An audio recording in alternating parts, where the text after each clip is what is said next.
Hello, what's going on? Good afternoon, lads and lasses. It's the Flying Pig here on Flying Pig United with another cheeky little stream for you guys and gals. What's going on, peeps? We've got the latest Man United news to discuss this afternoon. All the latest goings on at the football club, all the latest transfer news, and all the latest goings on, guys. So, strap yourselves in. We're going to have a good show. Thank you very much for joining us today.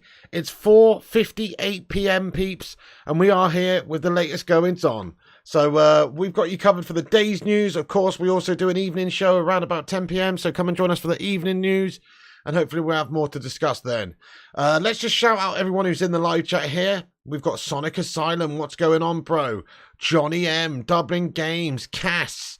Kingslayer. Rajat. Johnny. Nas. Anthony Okonkwo. Alan Carter. Aaron getting in here raw. Mr. Emberglance. Nikolai. Dean. Chili Scorpio. Yes, indeed, everyone. Slim Reaper, United 90. What's going on? Aaron. Joshua, Welsh Red. Oh, yes. Get in there. Gav. Get in there, Gav. Chris Barker. Avram. Kingslayer. Crazy Joe. Christopher Bell. Emberglance. Lord PlayStation.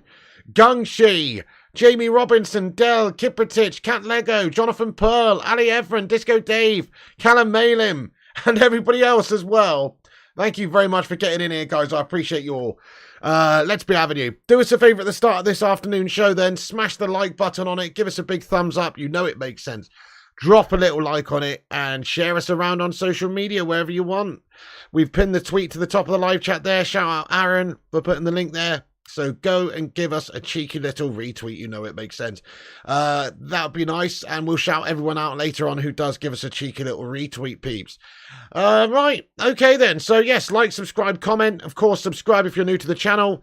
We're on our way to 73,000 subscribers. Get yourself subscribed if you're new and get yourself in the not live comment section down below if you're watching this stream up on catch up. Oh, yes. Right. Okay, so let's talk about this, guys. So, let's just kick it off with the boring stuff, which is Rasmus Højlund. It's not really boring, is it? It's good, obviously, that we're getting this guy in.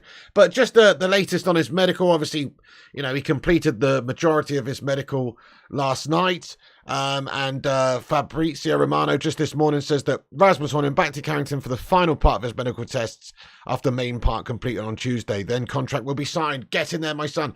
Understand he's just going for a few formalities and extra things, extra tests, extra checks right as of right now, extra media obligations as of right now. So, you know, he will be a Manchester United player very soon enough. In terms of the time frame we've got for when an official announcement may come, probably going to be later on in the week, but I guess it could be as soon as maybe tonight or tomorrow, but perhaps later on in the week, maybe Friday. There's lots of varying reports on that, which we'll cover soon. But we've got actually a gifted membership from Crazy Joe Devola. Thank you very much, Crazy Joe Devola, for gifting out a membership on the channel. Unfortunately, this guy is a city scummer. But I'm just kidding, mate. Thank you very much indeed for gifting us out a membership on the channel. Wait a second. I haven't turned my other light on, guys. There you go. Now we're bright. Now we've got the old Eric Ten Hag shiny forehead look on the go. That's what I'm saying. I didn't have the other light on, guys. Amateur hour. Dudes. Crazy Joe, thank you very much for gifting us a membership there, lad. I appreciate you. Thank you so much, guys. Get some love in there for Crazy Joe, even though he is indeed a city scumbag. And he's gifted a membership out. It's gone to Kiprotich Emmanuel. Oh, yes. Has become a sponsor thanks to the man Crazy Joe. Cheers for that, lad. Much love to you, dude. Much love to you. Thank you very much for that. City scummer extraordinaire. Thank you so much. Right. So, as I was saying, Rasmus Højlund back to Carrington for the final part of medical tests after the main part completed today. And then also lots of different outlets suggesting that it should be later on during the week that he gets, you know, the official announcement, of course. The official announcement of Højlund's transfer is expected by the end of the week, potentially over the weekend. So this is from Sky Sports News. Obviously, got to take that with a pinch of salt. It may well be sooner than that. Manchester United could spring a cheeky little announcement, you know, on us earlier than that, obviously. So I'm expecting, I don't know, I'm hoping like maybe tonight, maybe tomorrow, but I guess Friday, Saturday, Sunday could be the absolute latest. When do you think we'll hear the official announcement, guys? Get your votes in the live chat. When do you think it will be? Get your thoughts in the live chat, guys, as to when it will be. Do you think it will be tonight? Do you think it'll be tomorrow? Do you think it'll be Friday? Do you think it'll be the weekend? I'm thinking Friday. I've got a feeling it's going to be Friday. Plus, we've had a few different outlets suggest that, you know, there is obviously a potential delay as well in this whole situation. So Samuel Luckhurst reporting that there is a delay in proceedings at this moment in time as well in regards to the Højlund announcement. So if we just pop that up on the screen in the Twitter box on the right there, you'll be able to see that Samuel Luckhurst said 10 minutes ago that the Rasmus Højlund announcement has been delayed. That's what he's saying. So, you know, lots of people in the chat here saying tomorrow for Maximum Impact, says DJ Fun. Yep. Tonight, says Jonathan Pearl. Tomorrow, says Fast Chinese Gaming. Need him to be playing by the weekend, says Welsh Red. Completely agree with you. We obviously want to see him in that pre-season game. Thank you very much, Kingslayer, says Friday. Mike Jones and Mike Hill, both the Mikes, thinks tonight. That'd be lovely. Tomorrow, says United 90. Surely for more impact, we want it sooner rather than later. Friday, says Cass. 48 hours from now. But he'll train tomorrow with the whole squad, says Anthony Okonkwo. Hey, what's going on, Marky Coughlin? Saturday before kickoff, says DJ Disco Dave. Wonder if he'll be unveiled. Yes, in front of the Old Trafford faithful, even if he's not playing in that game. Hey, Sing Games, what's going on, lad? And Manny Slewfacky getting in here. Yes, indeed. He says, as they say, they only come out on Friday night. They mostly come out at night.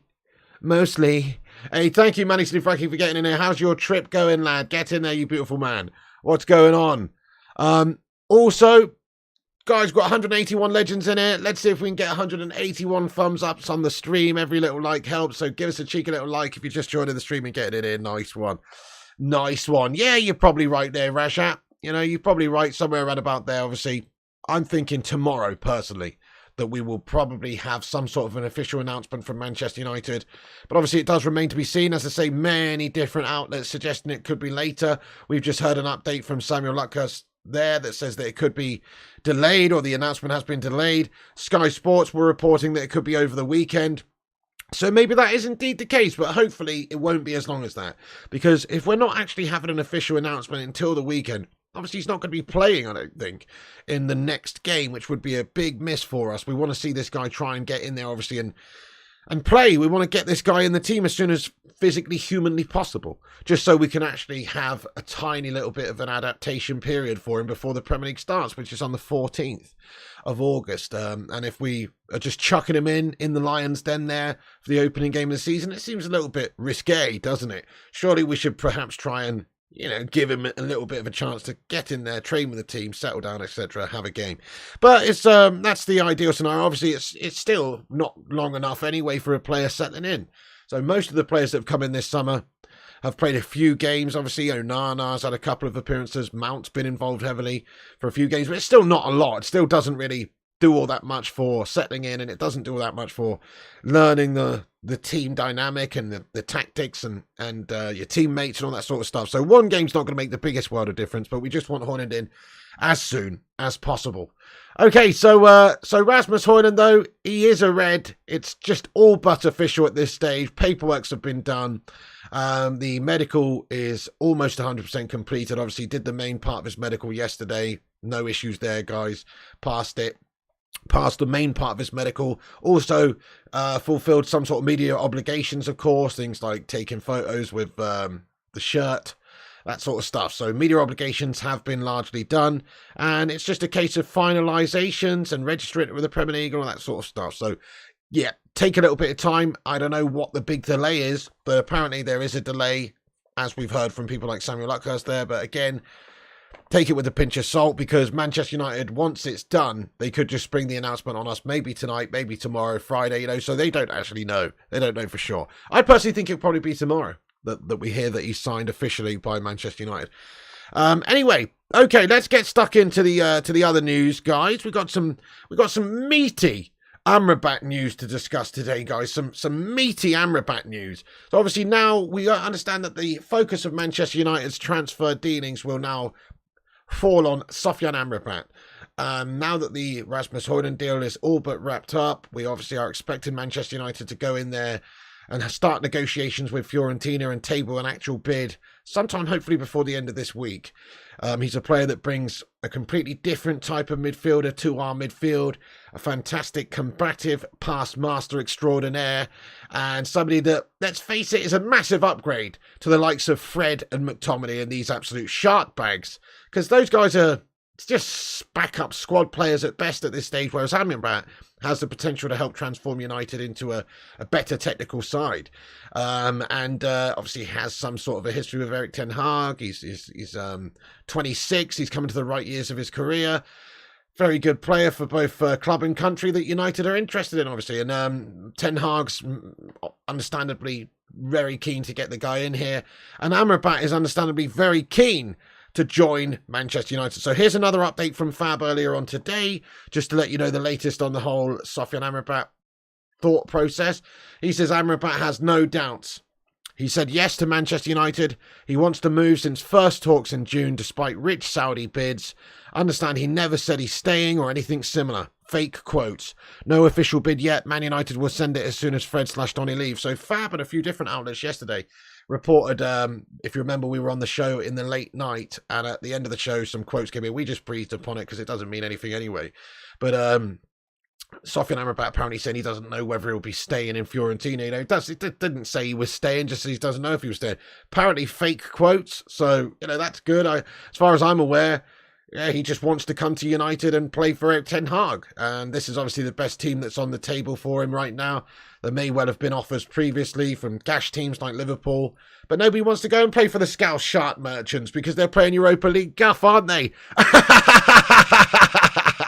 Scousers. Get in there. Any Scousers in the live chat? Any Scousers in the live chat? Let us know, guys, so we can laugh at you playing Thursday night football. That's right, mate. That's not very nice, is it, mate? You know, we're going to do some great work. We're going to do some great work in the Europa League. No, you're not, guys. It's going to be shite. It's going to be shite. Enjoy that Thursday night football. We've been playing it last season. It was crap. Nobody likes playing Europa League guff. We've got the Champions League this year, baby. Oh, yes. Oh, yes. Oh, yeah. Do you like it? Scousers. So I'm really looking forward to that anyway. Cool Dude says, I forgot you had the accents. That's right, mate. You know, I can do a fucking Scouse accent now. Anybody can do a Scouse accent, mate. All you got to do is try and channel your inner Jamie Carragher, mate. And then fill your cheeks with fucking loads of saliva, mate. That's what you got to do, La. Anyway, so just on this, this is probably bullshit, to be honest, but I wanted to put it up on the screen just to laugh at Liverpool a little bit more, seeing as we're talking about it, right? Look at this. So this is a report I saw on social media, but again, it is probably bollocks. It's from the Times, right? Paul Joyce from the Times, and it says this. Sofyan Amrabat received over 30 missed calls from Jurgen Klopp, but he made it clear to Liverpool that he only wants to play for a Champions League club.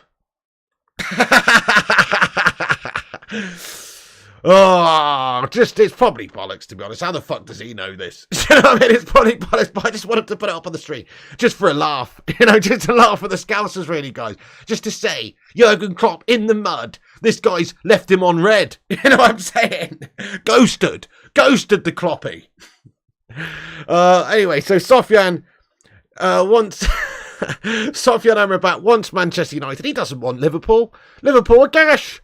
Liverpool having to turn their attentions to other gash merchants, you know, other than the quality that is Sofyan Amrabat. But many different clubs interested in Sofyan Amrabat. There's interest from Saudi Arabia. Like we've said, they could make him a big money offer, I suppose, which could turn his head. But from all accounts, like I say, Fabrizio said on Amrabat that it's pretty clear what the situation is. He doesn't want anything other than Manchester United right now. Here's another update on the quotes via Fab. It says that I've been told from a very, very reliable source that Amrabat didn't say yesterday that he could stay at Fiorentina. The quote is fake. Amrabat wants to go. He wants to leave and play for Manchester United. He said yes to United already. Get in there, my son, which is what we've been saying for a good couple of weeks, that he's agreed to join Manchester United. And it's just a case of United obviously going in there with a cheeky offer, somewhere in the region of 35 million euros to get this guy in before the end of the transfer window, obviously. And there's no doubts there, guys. No doubts with Fabrizio. He wants to play for us. And just to get this other tweet up on the screen again, that says that he has no doubts. He said yes to Manchester United. He wants the move since first talks in June, despite the Saudi bids. Understand he's never said he's staying or anything similar. Fake quotes, no official bid yet. Man United will send it as soon as Fred and Donny leave. So as we've mentioned, we may well still have to get rid of one or two players in order to buy Sofyan Amrabat. It's not necessarily a financial reason. Obviously, that's going to help generating some cash and getting some wages off of our books in order to go and reinvest that in Sofyan Amrabat. But that's not one of the main reasons. I guess it's just because we don't want to be left with too many players, too much personnel in the midfield paying wages to that we just don't want to. So I think that's fair. We've got to get rid of somebody in the squad right now. There's basically 3 midfield candidates that are expected to be wanted by other teams, that maybe all 3 of them could go, but certainly one of them needs to go. Maybe even, I think at least 2 of them should go. But Fred's wanted by Saudi clubs, Fulham and Galatasaray potentially. Donny van der Beek, understandably interested to go and get first team football, perhaps in Spain, where Real Sociedad are after him. And as of right now, they're understood to have opened up negotiations with Manchester United. So the first formal contact has reportedly been made to sign Donny van der Beek from Man United from Real Sociedad. So, we could be seeing the end of Donny van der Beek at the football club. Personally, based on the pre-season that he's had, I would give him another chance, obviously. But because of the fact that he is kind of just surplus to requirements, get in there, my son. I'm not bothered if he's sold. Not bothered if he's sold, guys. I mean, smash a 1 in the chat if you agree and you're just not bothered if he's sold. Smash a different number if you would be bothered if he's sold and you think he should stay and be part of the squad. But it's not that he's not a good player, and it's not that he couldn't have like a decent role within the squad. It's just I'm not bothered, guys. It doesn't really matter. He's not going to play that regularly for Man United. He would probably just be a backup at best or a late sub at best. And if you can generate 20 mil or 25 million for him and get most of what we paid for him back and then reinvest that in a quality player like Sofyan Amrabat, then I'd be quite happy for him to be sold. And the live chat here, lots of ones coming in the live chat, as you can say. As you can see, so I do think, yes, not many United fans will be overly concerned if we sold Donny van der Beek. It's a shame. It's never worked out for the guy at the football club. Not necessarily even his fault, just never really been given the chances. He's had some good performances in the United shirt. Time for him maybe to move on and revitalise his career and go and play regular football. It's a shame to see these players, these good players, who can play regular football elsewhere. So it would be a shame to see them just waste their career away and stagnate. I mean, I'm not saying being a United player and playing a bit part is wasting your career. Let's face it, we'd all give our left nut to be in the same position. But, you want to play regular football as a footballer. Of course you do. You want to play every single week. You want to get the game time. You want to actually influence the team and play football. So it would be a shame for him if he just became another just a bitty backup. Nobody needs that, really, I think, especially at his stage of his career where he's already had 2 or 3 seasons now where he's completely stagnated and not gone anywhere. It'd be probably quite healthy for him physically and mentally to play regular football again. But anyway, not bothered about it. If he stays, not bothered. If he goes, not bothered. If he stays, we're getting a good squad player who can come in and be a backup for us and play occasionally. And he showed in pre-season he does have attributes. I mean, that goal he scored was lovely. And even in the last game against Dortmund, he was the best player on the pitch probably for United. Definitely put in a decent shift, and his range of passing was there to be seen. Good composure on the ball, good short passing, and he also got himself a couple of assists. So excellent from Donny van der Beek in that game. He can do it. He can do it. So he's not a bad player at all, and he should be wanted by various teams. Obviously, Fred and McTominay are a couple of other players wanted. McTominay's wanted by West Ham. Fred is wanted by various clubs. Again, both of those guys. I mean, I'd be more bothered for McTominay to stay. McTominay needs to go, doesn't he, guys? He needs to be moving on, really, going to get an opportunity at a lesser club, because he's just not good enough for Man United. That's been proven over the last few seasons. He's all right. I mean, one funny quote I've seen, I mean, this is probably absolute guff, because I can't even imagine the great Sir Alex Ferguson could possibly convince anybody that Scott McTominay is this good. But there is a report here from via West Ham Football on Twitter that says that Sir Alex Ferguson has convinced David Moyes that Scott McTominay has all the tools to become a £100 million midfielder.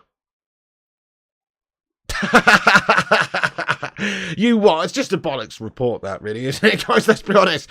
But hey, look, I mean, even Sir Alex Ferguson's not that great at the old Jedi mind trick. I could just imagine him phoning up David Moyes and being like, "Hey, David," and then just doing the old like Jedi mind trick. Scott McTominay is worth £100 million. You know what I'm saying?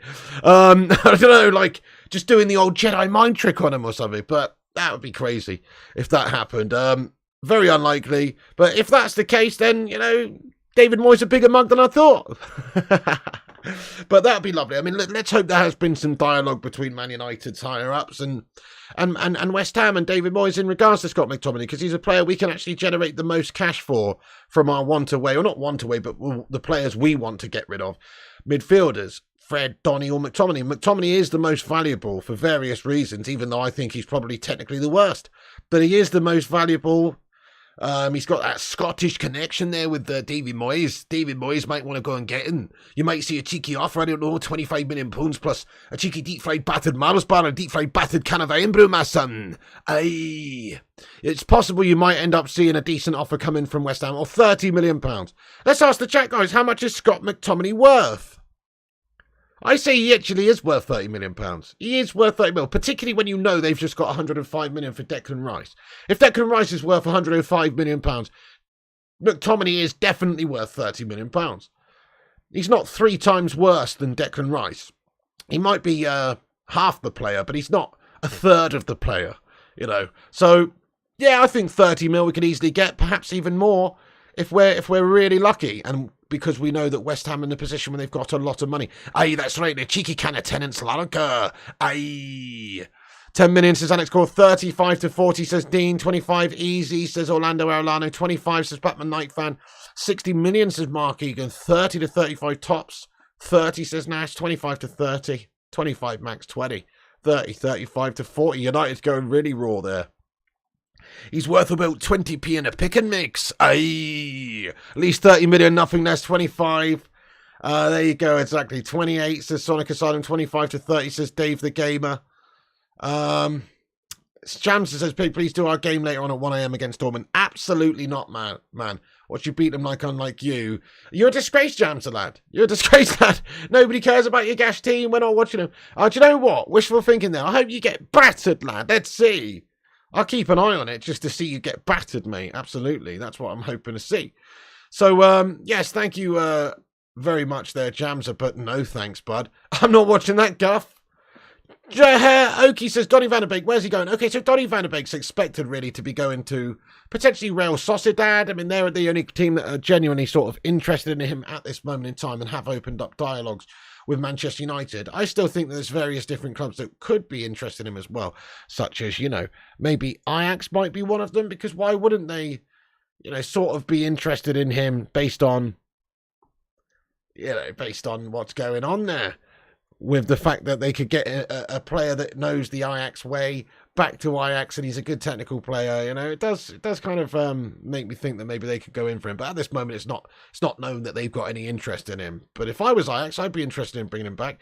Anyway, so yes, certainly a case we can get rid of one of those 3 players, or maybe 2 of those 3 players, or perhaps even all of those 3 players would be lovely.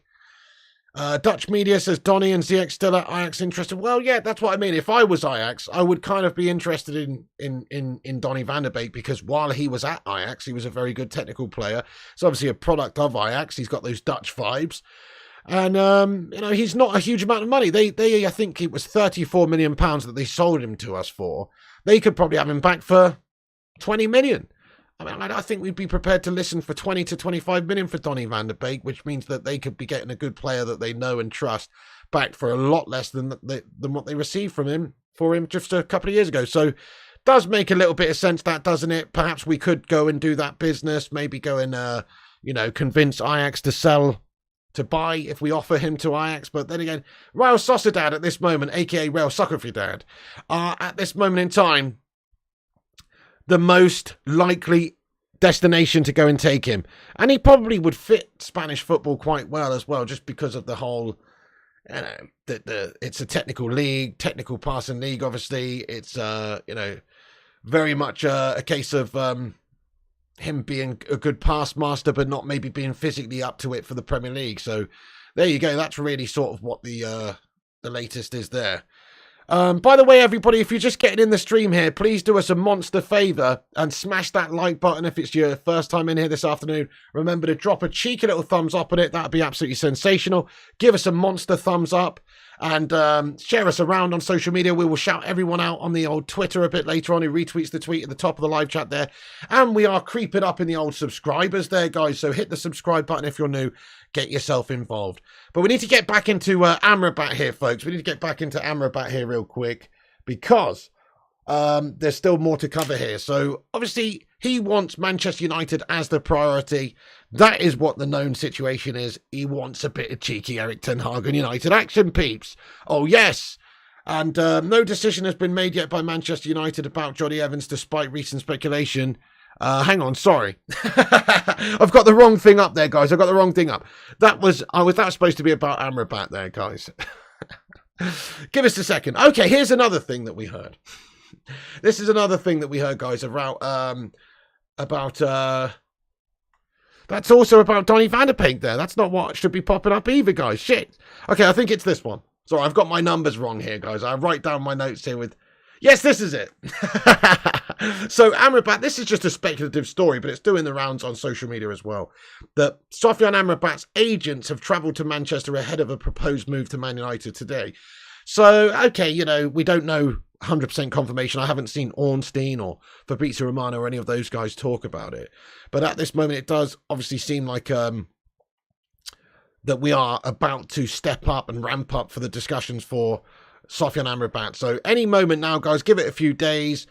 Obviously, Højlund's being wrapped up, and then Manchester United should hopefully be going in to start the proceedings for the negotiation. So, yeah, let's ask the chat, how much do you think he'll end up going for? Not what you think he's worth, but what you think he'll end up going for between Fiorentina and Manchester United.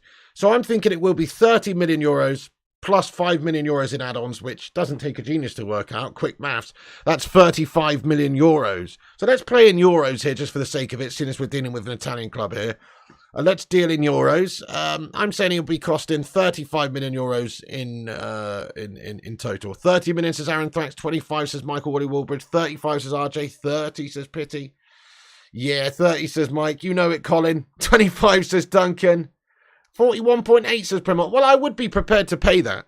In all fairness, from the sort of player that we're getting, he is a cheap value player, isn't he? When you consider the sort of quality player we'll be getting, I would go to 40 million euros. What do you think we pay 60 million pounds for Mason Mount, and we're paying 72 million pounds for Rasmus Højlund? It's not ridiculous to think we should be paying more than 35 million euros for Sofyan Amrabat, really. It just depends on the whole stance of Fiorentina and what they really want. If they're happy to get that amount of money and they think that's fair, then okay. But obviously they're going to try and get as much as they can. But I'd be prepared to pay more money for the guy. Sounds about right, says Don Gungshi. 30 plus add-on, 38 million, says Welsh Red, 40 million. So yeah, I think 40 million is going to be the maximum of what we have to pay. But certainly 30 would be a snip. 35 million euros sounds about fair. But for somebody who is literally like a 26-year-old beast coming into the best years of his career, seems like a cheap deal. I mean, crikey, if we were able to get him for 35 million euros, it's an absolute bargain when you consider the rest of the transfer dealings that take place across the board. He would be a cheap deal. Okay, so Sofyan Amrabat, guys, looking good. Get in there, my son. He wants United. That's been known. Klopp's been pestering him. 30 missed calls, and he's left him on red, apparently, anyway. Which, obviously, nobody knows that, but I just like to talk about it because it sounds fun to have a little laugh at the Scousey Aries. Right, let's get into the next sort of a couple of things we've got to discuss, guys. So, Manchester United ownership. The ownership, guys. The scumbags. The Glazers. The shithousers. The wankstains. The parasites. The cancerous polyps on the anus of humanity. The disgracers. The rats. The milkers. The fucking churners. The cream lovers. Whatever you want to call them, you know. They're always taking the cream off the top of Manchester United and not giving us what we need. They're scum. Scum, scum, scum, scum, scum. Let's get a cheeky little hashtag Glazers out in the live chat, guys. What are they still doing here, these parasites? Callum Gill, thank you for becoming a member of the Bacon Brigade, lad, for 13 months. Let's get a hashtag 13 in there for Callum Gill, who is a member of this channel. Thank you, Callum Gill, bro. Appreciate that, dude. Get in there, you beautiful man. 13 months a member of the channel. Callum Gill, everyone. Thank you so much, dude. Thank you so much. Yes, get Glazers out in the live chat. Absolutely. Welsh Red, so let me give you the latest lowdown on the whole situation with the Glazer shithouses. So there were reports yesterday, essentially that the Glazers had paused the sale process, that they'd gone through, this process of 8 months of making lots of promises and making it seem like they were looking for a potential buyer at the football club. Obviously, Sheikh Jassim, all these guys. And there were reports coming out yesterday that they had essentially paused the whole process.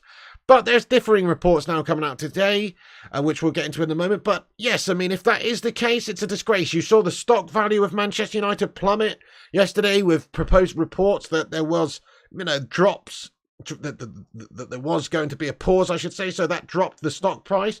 People don't want the Glazers in the football club.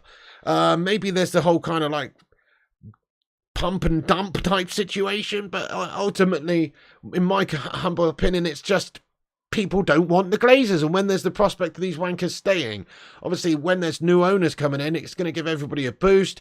The potential of Manchester United's in every department is going to increase massively from the commerciality. More fans will be prepared to invest again in the football club by buying merch and tickets and memberships and all the rest of it once the Glazer shithouses are gone. Plus, with new owners, they're likely to invest money actually from outside sources, their own money, which the Glazers have never done. The Glazer shithouses have obviously only invested their own, the money that's generated from Manchester United and none of their own money. So that's really what the potential of a sale would do to stock prices. It increases the stock price. Plus, obviously, there's a lot of hype. The value of Manchester United would reach an all-time high, of course, once the sale has been complete. So that's why it was increasing previously. But when there's the sniff of the chance of them staying, it's going to reduce that stock price. And that's what you saw happen yesterday. So Mike Keegan has come out today, though, with a little update just on the situation. And he basically said that Manchester United latest takeover news. He said it's been a while, but negotiations are ongoing with multiple parties. There is no pause in the process. Architects not asked for new scaled down plans. Kit deal was factored into bids. Was part of the bullshit presentation. So, bullish presentation. Sorry, did I just say bullshit? I read that as bullshit there. Might as well be bullshit. But bullish presentations, right? So Mike Keegan, who, okay, he's a Daily Mail scummer, but he's obviously been quite at the forefront of giving us the updates in regards to the takeover with the Glazer shithouses. He says that there is no pause in the process. So we've just got to imagine that stuff that came out yesterday was hopefully bullshit.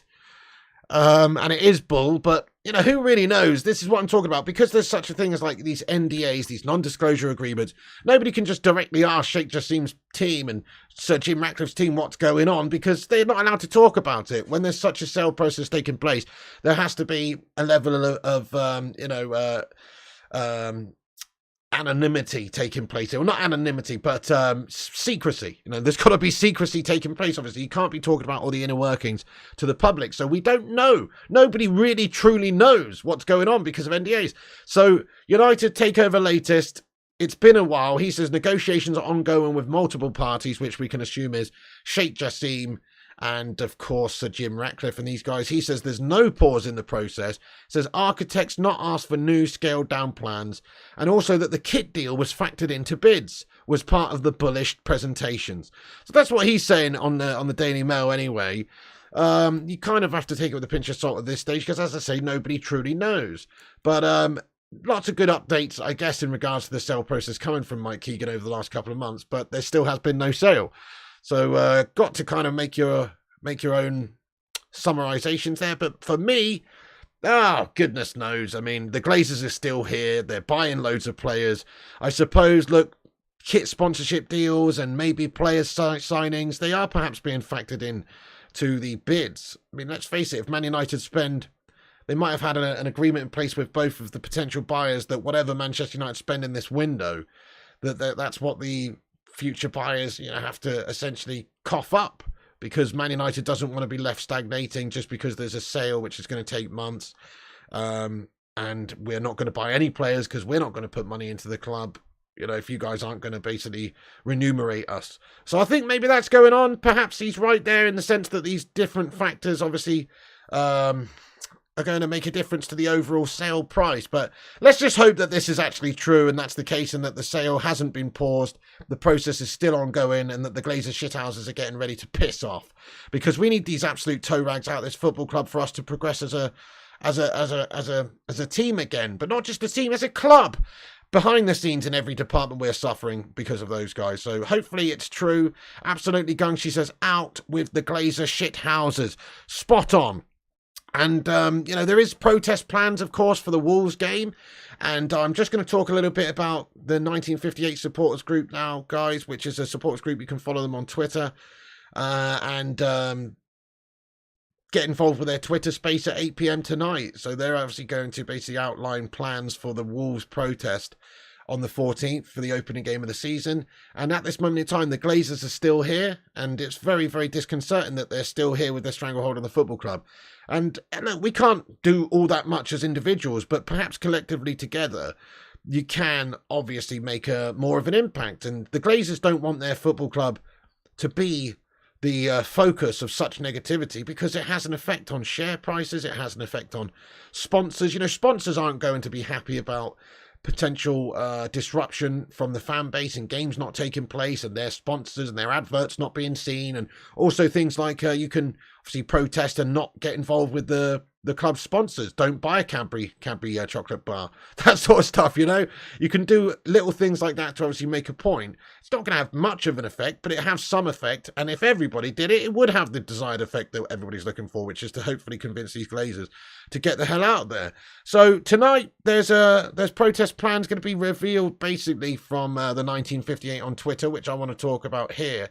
So tonight at 8 p.m, the 1958 will hold a Twitter space to announce their protest plans.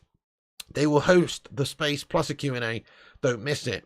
We want the Glazers out. So this is from transfers_UTD, my friend Matty Rushmano, drubbing up the interest there in this Twitter space for the 1958. They're a supporters group, obviously want the Glazers out of this football club, and they've got many followers on social media, on Twitter there. And you can go over there to _1958 at 8 p.m. tonight.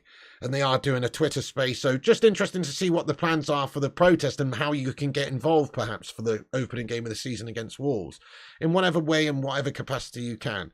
So, yeah, I mean, just wanted to mention it because they are probably the most vocal sort of supporters group out there, obviously, in regards to wanting these Glazer shitbags out and highlighting the negativity that they have leveled at our door over the years. So yeah, absolutely, just wanted to talk about it. And obviously with the latest news yesterday that perhaps the Glazers had paused the process or were potentially thinking about staying, it's bang out of order obviously if they stay longer than the necessary amount of time. I get that there is obviously a time duration, probably quite a long one, that takes place when you're trying to sell an entity such as Manchester United for in excess of £5-6 billion. It's obviously not as simple as all that, oh, here's the keys, you know, move in tomorrow. It's not as simple as all that. There's a lot of stuff to go through, a lot of paperwork to go over and certain checks to make and all that kind of thing. It takes a long time. Plus, at this moment in time, you know, there's obviously been a bidding process where few different parties have been interested in buying the football club. So the Glazers are just doing what the Glazers do and biding their time to try and get as much money as they possibly can from these potential buyers. So there's a bidding process, there's a bidding war essentially that's been going on. Differences in terms of the bids from the main two, but there actually may well be offers from elsewhere as well. But certainly the main two, just to give you the lowdown there, if you don't know, but I'm sure you all do by now, it's understood anyway that the main two bidders, Sheikh Jassim and Sir Jim Ratcliffe, aka his company Ineos, etc., will be back in Manchester United. And the understanding is that Sir Jim Ratcliffe wanted to get the majority stake in Manchester United, somewhere around about 51% of the football club. So his offer is understood, at least, to be not for 100% of the football club, but for just a majority stake, essentially. So he's got control of the club. And then there may even be the possibility that some of the Glazers or the Glazer shithouses would stay on in a capacity of having, a fair amount of shares, 18%, 19%, somewhere in that region. And they would still be involved in the football club, because it's known that some of the Glazers would like to sell the club and a couple of them wouldn't. So perhaps the ones that wouldn't like to sell would be able to stay in some capacity, and the ones that would want to sell will get bought out essentially, and the 51% would be made up from those. So that's an understanding, but obviously, as I say, because of NDAs and things like this, nobody really truly knows the inner workings and the true makeup of what's going on with these proposed bids. But that's an understanding anyway in regards to Sir Jim Ratcliffe's bid. And then the other bid is obviously from Sheikh Jassim, which is reported to be around about £6 billion that he's prepared to pay, which is an insane amount of cash, obviously, for Manchester United. But that's for 100% of the football club, which would obviously buy the Glazers out and get the Glazers gone, and they would leave and not have anything to do with Manchester United anymore, which is what I want. Plus, it's ambition. It's not just doing the bare minimum to get control of the club and having another situation like the Glazer shithouses in charge with Sir Jim potentially. It is actually getting a super rich new owner who's really investing in the football club, who wants the whole club, and will probably go and put money into the football club from outside as well. So investment from his own coffers, which is something that the Glazers have never done. The Glazers might spend a lot of money on transfers. We have spent, over 330 million, I think it is, since Erik ten Hag's been here alone. So a heck of a lot of cash that we've spent on players so far, but that's just money that this football club generates. They have never invested outside money into this football club to help the football club and to, get us to where we need to be. They just do the bare minimum. So, yes, hopefully Sheikh Jassim would bring around an end to that if he was to win the bidding process. And then we would be seeing heavy investments. So heavy investments in the club, like, £1 billion spent on stadia and things like that, which right now with the Glazers at the wheel, we just cannot even imagine that they would do anything like that. Their idea of improving is giving us a few extra rail seats and putting a bog in the women's bloody changing rooms or whatever at Carrington. You know what I mean? Rather than them making them go in a fucking plastic bucket, these guys. That's their idea of improvements. So, yeah, look, it's a frustrating one, guys. We can only hope that this report from Mike Keegan here via the Daily Mail is indeed true, and that this process has not been delayed or paused in any sort of way, and that it's just going through the process. But it is a long process, isn't it? I know some of the other football club sales you see go a lot more smoothly, go a lot quicker, such as Chelsea, but that, I guess, was a little bit of a different scenario where Roman Abramovich is trying to cut, shut and run from the scenario. So it is different. This club, it's I guess, when you're talking about a football franchise such as Manchester United, which is going to go for a world record fee when it does eventually go and is sold, it will be a world record. When you're talking about something like that, I guess there is quite a lot of complicated things that need to be sorted out behind the scenes. But as of right now, yes, the Rain Group obviously overseeing things for the Glazer shithouses. They spoke 8 months ago about the potential of this club looking for outside investment. They also reported that they would be trying to sell the football club, or at least floating the club around to potentially sell the club fully. But that was a long time ago, and those were the things that they said. If you remember, they didn't say, oh, we're just looking for a sale. They also did say they're experimenting on looking at the possibility of seeking outside investment to give this club what it needs. So what does that mean? I mean, that means that potentially they could turn around at some point if they've got an offer on the table for, like, I don't know, 30%. Maybe they could sell 30% of the football club and still keep a stranglehold of the club. Actually, yeah, I mean, I think it's known that it's about 69% of the football club that the Glazer shithouses own.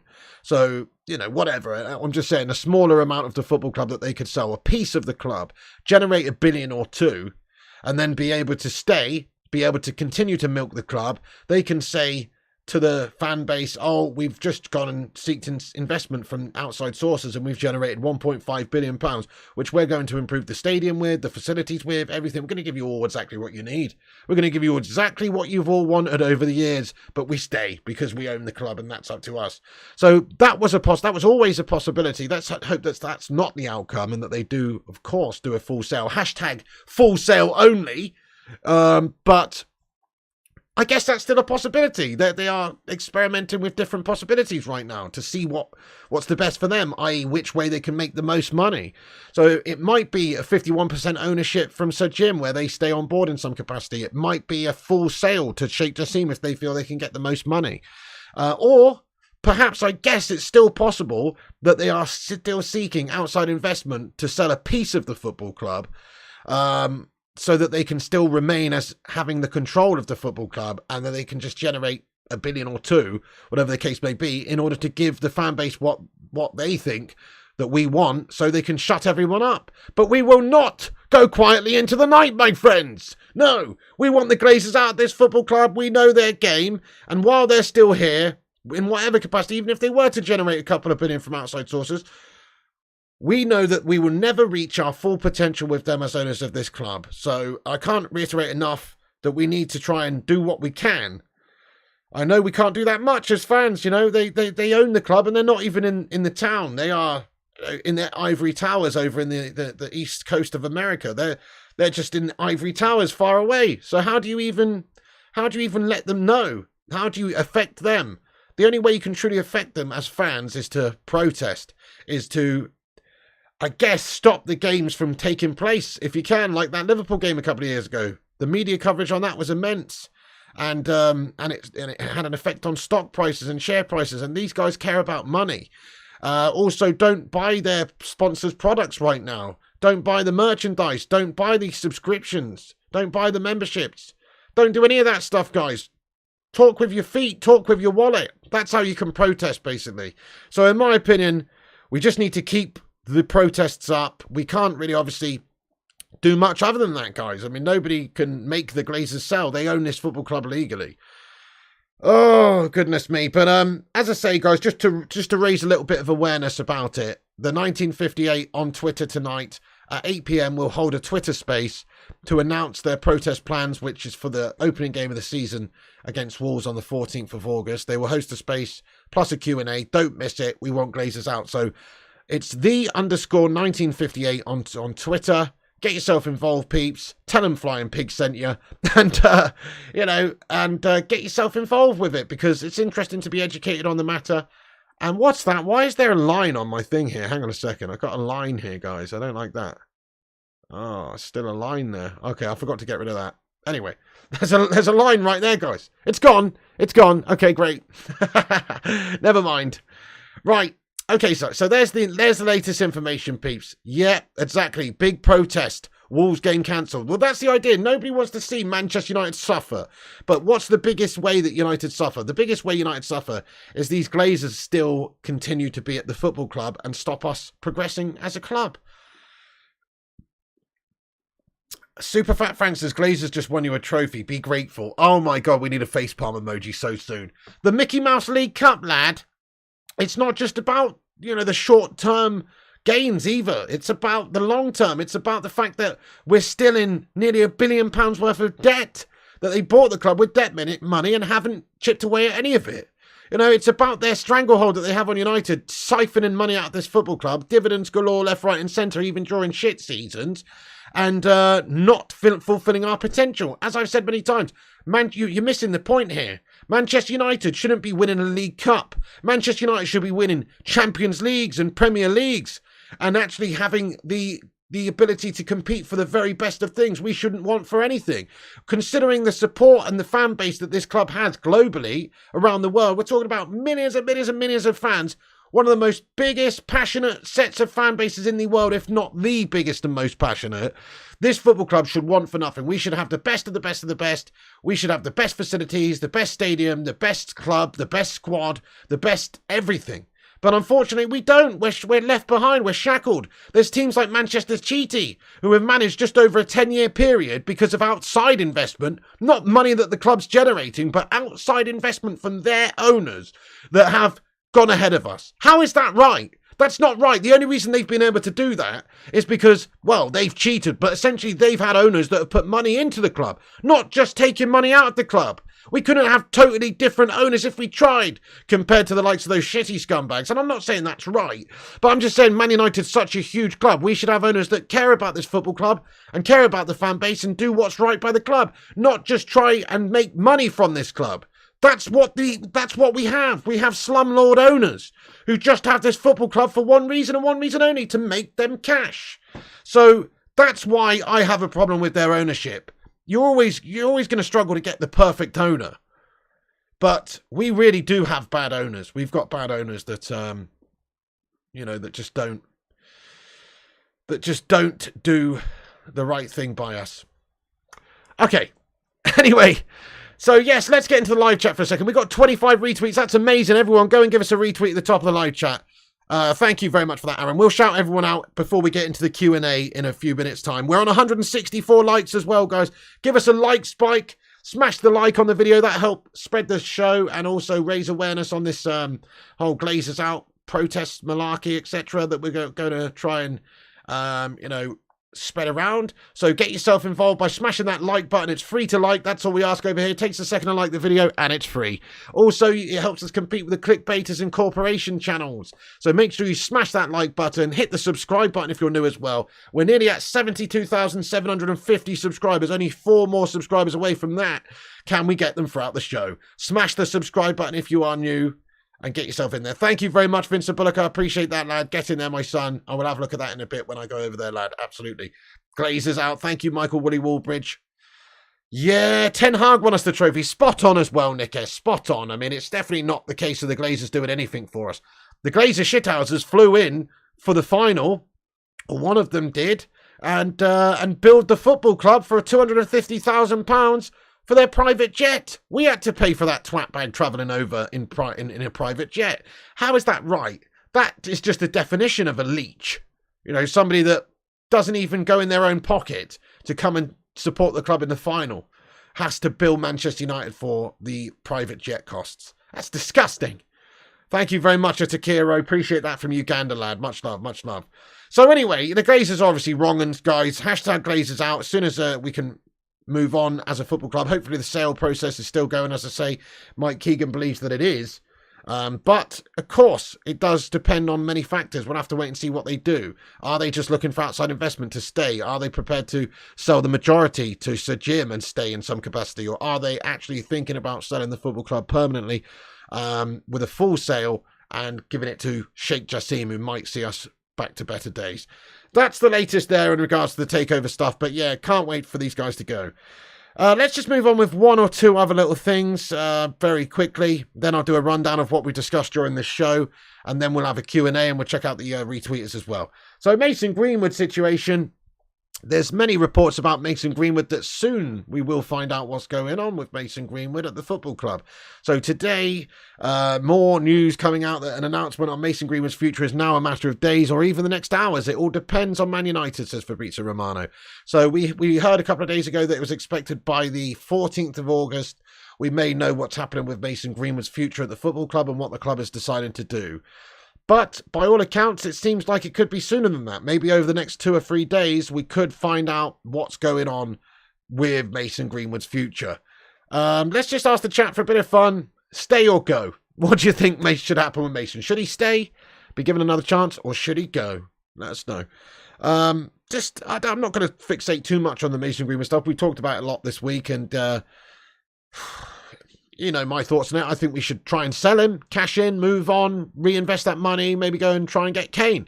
Maybe go and get a player who's not got full baggage and who's not a potential dirtbag and, you know, somebody that will hopefully, you know, be squeaky clean at the football club. That's the idea, because Harry Kane seems like a good guy and he doesn't have all this baggage. And I'm not saying, obviously, sell Greenwood and buy Kane. That's not going to happen. But if you sold Greenwood to Saudi Arabia, you sold Martial, you sold Maguire, you sold McTominay, then you can buy Harry Kane. It's as simple as that, really. Yes, people will say FFP, financial fair play, may hinder us. Okay, but we can balance the books at a later stage. Plus, we've just received, obviously, big money for the season for Adidas sponsorship. There's, obviously, commercial deals that bring money into this club. The club generates hundreds of millions a year. So if anybody can spend big, it's Manchester United. Plus, we do have the ability to sell players still, which will balance the books to some degree. Right now, we spent about £170 million in the window. But if we sold another bunch of players, we sold Telles and Alanga, that's about 20 million back. Sell McTominay for 30, sell Maguire for 20, sell Henderson for 15, sell Fred for 15, sell Donny for 20, sell Martial for 10, whatever the case may be. That's a lot of cash back right there, which means that surely we could perhaps go, and Mason Greenwood for 30, that means we could go and sign, say, somebody like Harry Kane, which we're still hoping is a possibility. So I'm of the belief that Mason Greenwood provides too much baggage. He's a PR shitstorm at the club, and we'd probably be best off just to cut our losses and ship him out. I'm not saying mutually terminate the guy or terminate the guy's contract. You know, he's not going to mutually terminate for a start. He would not mutually terminate and give up his big money contract at United. So you'd have to terminate his contract if we decide that he's not to stay, which means we have to pay out the remainder of the contract, which is millions and millions of pounds. Doesn't add up. You might as well flog him on the cheap to somewhere that would have him. And I'm sure there's a lot of clubs who are not necessarily as, what's the word? I don't know, like family orientated or as traditional or as moralistic as Manchester United, perhaps. You know, all around the world, there's got to be somebody out there that would see value in a Mason Greenwood cut price deal. There's got to be someone out there. Surely they would, because he's a 21-year-old great footballer who has potential to go on and be one of the world's best players. But unfortunately, he obviously comes with a heck of a lot of baggage. So the price tag of Mason Greenwood is lowered significantly because of his, you know, his situation. And therefore, you can't ask for lots of money for him. But you can certainly get some cash back. So I would try and sell the guy because he's just too much trouble that he's worth. But obviously, you know, we will find out soon what the deal is with Mason, whether or not the club is deciding to keep him. Stay, says Super Fat Frank. Go, says Chris. Flying Pig United Extra says go. Mr. U says stay. Aaron says sell. Loan to Italy, says Stephen. Fair enough. Shemian says, I was go for a long time, but now I'm stay. Definitely go. Discuss me some Ember Glance. Get rid, says Mark. Stay, says Mike. Definitely go. Okay, so I say go. Yeah, go. The Melt says, I'll go on loan for one season. Fair enough. A lot of people say stay. Keep him, says Claire Farron. From a footballing point of view, he would add a lot to our team. But he also adds a lot of negativity to our team just because of what's happened and what's been released. Now, there you go. That's the latest on Mason Greenwood. I don't really want to dwell on it too much. We'll find out what United decide in due course. Could be in the next couple of days. We'll get an announcement from the football club. Ten Hag will obviously have some say in the matter, but the understanding is that the higher-ups at Manchester United are fundamentally going to be the people that obviously decide Mason Greenwood's future based on his impact, negative or positive, at the football club. So they've got to obviously weigh up the situation with Mason. Is he going to be just a complete hindrance to Manchester United's squad and the sponsorship ability and, you know, all commercially? Is he going to be a hindrance too much to the point where it's not worth keeping him? Or can they just, you know, take the hit and then hopefully he will be a great footballer for us? I think that's basically what the idea is there. Billy thinks Greenwood is staying. My personal opinion, so I want him to go personally, guys. I think if we can sell him and get some cash, we should reinvest that money. But I personally agree with you, Billy. I think he will end up staying. I think he'll be reintroduced into the side because, well, we've got very gash owners who aren't the most moralistic, and so they would maybe think about keeping Greenwood because he's a great player and because he's an academy product which we've developed and because we can't get big money for him right now. Maybe they'd even be prepared to drag United's name through the mud for a year and then sell him to get more money after this is all blown over, because it would have surprised me. But certainly they could potentially buy, you know, somebody else with the money that he could generate, or, you know, or just get rid, make a point that Manchester United is not the sort of club that will tolerate this kind of scammer. So there you go. Yeah, Billy, he probably would have been loaned already. Yeah, he did get dropped by his sponsors very fast on 793, and they haven't taken him back. So I think that would indicate to you what potential that could have for sponsors at Manchester United. I'm not saying they'll drop Man United because of Mason Greenwood coming back into the squad, but some of them may be you know, not prepared to become new sponsors again, maybe in the future. We've got to stop pretending we're an ethical club. Fergie bailed out a player for hitting a bird. We signed Ronaldo. Fergie supports gigs. We ain't the Angels, says Samaconda. Well, Samaconda, I mean, the thing is, a lot of football clubs have issues with players. It's about, you know, how you obviously respond, how you manage these players, etc. Fergie was a fantastic manager who had Manchester United at the heart of his interests, you know what I'm saying? And the thing is that that's all we can really hope to do, is these clubs, is the owners and the people up there have the best interests of Manchester United at heart. So, I mean, we're not perfect, like you just talked about a couple of things there, but all of those things are not the same as what Mason Greenwood did, or potentially did, allegedly did. Let's be clear on that. Mason Greenwood allegedly did. So, you know, there's that audio out there in the public. It's different. It's different, mate. You know, it's very serious. So you're talking about something that, yeah, okay, we might not be perfect. But actually, as far as football clubs go, we are an ethical football club. We are a family football club. We're a traditional football club in that sense. And so you do have to think about these things. You know, if, for instance, I believe, and you could call me wrong, but I believe if the whole Kurt Zouma situation had happened with a United player, that United would have probably made the decision to fuck that person off. Because, you know, it's a disgrace, obviously. But West Ham, because it's a bad look for the club. But West Ham just go, you know what, you're playing next game, mate. And when I say fuck them off, I don't necessarily mean terminate them. But certainly suspend them, punish them for an extended period of time to make a point. To show, hey, we don't tolerate this sort of behaviour. But maybe we're not going to just completely toss this guy on the scrap heap. But West Ham just played him for the next game. You know, there's no way United would do that. I honestly believe that we would have not done that, you know. So there you go, stuff like that. I'm just saying, Manchester United has a responsibility to its fan base. Man United has a lot of kids that watch the team, that look up to the players in the team. It's not just as simple as, you know, let's just stick by him. He's done something, or potentially allegedly done something really, really wrong. So there you go. But every club has demons. Yet there you go. Sam McConaughey says, true, every club has demons. Alonso killed a person drink driving and nobody batted an eyelid at Chelsea. Well, yeah, you've just sort of made a point there, really, Sam McConaughey. Chelsea is a dirty club. Chelsea is a shit club, mate. Chelsea is a scum club. So you just made a point. Yeah, that's true. They're a scum club, lad. So maybe they're the sort of scum club that would have something like that. Did we have Marcos Alonso? No, we didn't. You know, because we're not a scum club, mate. Chelsea are a scum club. And at the time, they had a scum owner who'd bought them their success with scum money. Do you know what I'm saying? So we're different. We're different to Chelsea. We're better than Chelsea. We're better. Anyway, right, I'm gonna, it's a fair point though. You know, we're not perfect. Well, I'm gonna get into the, what the fuck, you didn't know that about Marcos Alonso? Yeah, so when he was in Spain as a young lad, I think he was like 21 or something. Sean Brown says, what did he do? Okay, so he got pissed up and he went out with his mates in the car, including a couple of ladies, and he crashed into a wall. And unfortunately, one of the young girls who was in the car died on the way to hospital. And he was drunk while behind the wheel and, of course, responsible for that person's death. And he was basically given a slap on the wrists. It's a fucking disgrace. It is a disgrace. He should have faced much worse charges. But, you know, that's nothing to do with us. It's nothing to do with us. We're not the club that's letting him play for us. So, you know, but that is, it's very awful, yeah. Super Fat Frank says she didn't have to get in the car, pig. I mean, are you serious, Super Fat Frank? I mean, she didn't, but, you know, when you're young and you've had a few drinks and you're impressionable, you've got some professional footballer there who's, you know, turning your head or whatever. The fact is, he is the one who's behind the wheel. He's the one who's making the decisions to make you know, to do the illegal crime. That's what he's doing. You can't say that, Super Fat Frank. You know, how do you even know that she knew he was over the limit, that he was drunk?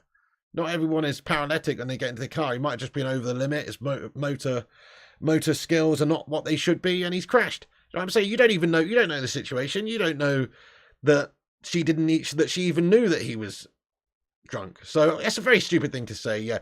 Time that twat out, would you? Absolutely. Super Fat Frankie's a complete Chelsea wanker. Get rid of him. Time him out. I've just timed him out. Have 5 minutes in the corner. If you come back and say anything as stupid, I'm going to fucking knock you out of the live chat, you prat. There you go, lad. That's it. Because you know what? We don't want Chelsea wankers around here who coming in with fucking bullshit comments all the time, mate. That's right. Go fuck yourself. Okay, I just timed you out, bud. Take note. Right, anyway. Okay.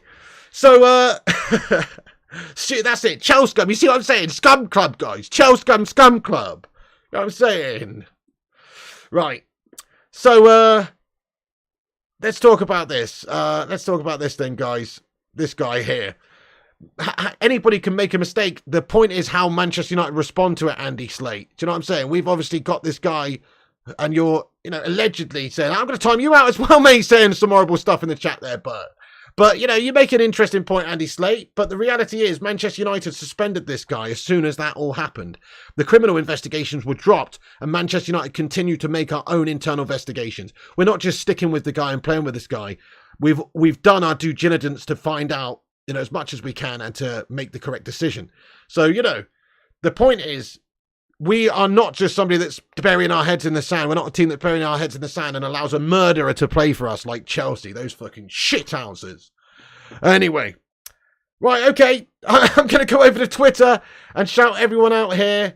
who's given us a retweet. Go over to Twitter, guys. Thank you, everyone who's retweeted us. Give us a follow on Twitter. Let's have a look at who's given us a retweet here. So, we've got loads of retweets. 26 retweets, guys. Thank you so much. Aaron Homeyard, Feline Fur, Boomy, Roger Barker, Mr. Sims, Ray Jones, Terry Hoskins, Kieran, Ben Carpenter, Gina Varney, Ziggy Sawdust, Tim Whistler. Get in there, my son. Also, Mike Strutter, Leighton Mills, Dean Moxley, Bob Loft, Roger Morley, CK91, Michael Paul, Anthony Ong, Vincent Bullock, Mark, Stephen Braun, Paul Nangle, Sing Games, and the Butcher of Manchester. Let's be going, lads and lasses. Thank you so much for retweeting the show.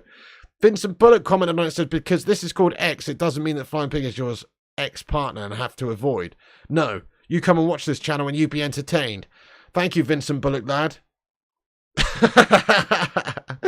Alright, anyway, I'm going to get into the chat for a few minutes now. Thank you to all the retweeters there, guys. Right, smash that like button. Smash the subscribe button there, guys. Get your thoughts and opinions in for a few minutes. I'll let you know what's going on. Exactly, Oniyakachi. I agree. We'd have to come out and say something. No, I just hope that United sell him. That's where I'm at. I don't want him to play for United. I really don't. It's too much baggage, too much hassle. I say, get rid of that twat. Exactly there. Exactly. Precisely. Yeah. Very, very true. Yeah, that's right. Their captain was Terry, says Ali Evren. Exactly. Their captain was John Terry, who was an absolute scumbag, racist piece of shit, womanizing, cheating on his friend bastard. Do you know what I'm saying? John Terry, what a piece of shit human being. Absolutely. Claire Farron says, smash the like legend. Thank you, Claire Farron. I appreciate you. Yes, indeed. Yeah, we should respect the decision. Well, I guess Ansar Ahmed, but we don't have to be happy with their decision, do we? They will make a decision, but it's not always based on the right thing to do for the fan base. It might be based on their finances. Let's be honest. Who's in charge? It's the Glazers. Yeah, I can't cheer him on, Chris Barker, lad. Yeah. Ten Hag may be forced to keep him because he needs another striker. Yeah, exactly. Precisely. Claire Farron says, how do we feel about the Højlund signing in the chat? We're buzzing our tits off, Claire Farron, aren't we? It's obviously fantastic. What a great young signing who's going to make things better at this football club, obviously. Henderson moved. He's finally a striker. Exactly, Eamon Barrett. It's just a messy situation with Greenwood. Who needs that situation at the football club? I certainly don't. You don't want it. We don't want to see it. More trouble than it's worth. We were doing all right last season without Greenwood and we didn't even have a proper striker. So now Højlund's come in. Should bode well and help us, you know, to do good things. We've got Anthony, we've got Sancho, we've got Pellistri on the right, we've got Rashford, we've got Garnacho on the left. Yeah, Greenwood's a great player and he would absolutely improve us, but do we need him? We don't need him. He's a scumbag. Potential scumbag, alleged scumbag. Right, okay, guys. So, exactly, must play. Chelsea supported racist Terry. They don't have the moral high ground. Precisely, exactly, mate. Goodness me, what a scum club. What a scum club. Interesting, Matthew Smith. Nice. Well, we'll let you know as and when that happens. We're expecting an official announcement for Højlund tomorrow. So obviously, Amrabat is expected to be a target for Manchester United, which we'll be working on later this week. Højlund's done his second part of his medical today and more media obligations and should be hopefully announced between now and the weekend sometime. And that's really the latest transfer news. Don't need him, says Neil Gilbert. Exactly, we don't really need him, do we? We literally don't need him. Exactly.